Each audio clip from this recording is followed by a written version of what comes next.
Hi friends, आज आम जाना जबरदस्त ट्रिक्र सहित स्क्वायर रूट किपरि बाहर करेंगे मात्र 5 सेकेंड जदि लास्ट डिजिट 5 अच्छी।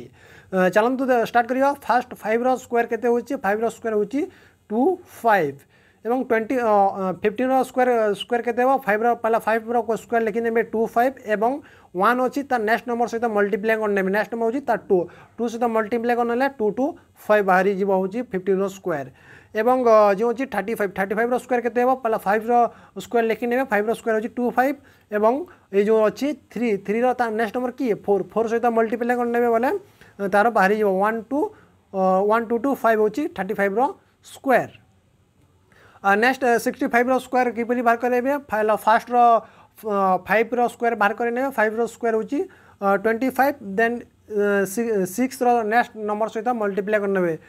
7 सहित मल्टीप्लाई कर नेला परे 4 2 2 5 होची 65 रो स्क्वायर एवं जो रही 25 रो एंड 75 रो स्क्वायर आपण माने कमेंट माध्यम रे जणाइबे। थैंक यू, जय जगन्नाथ।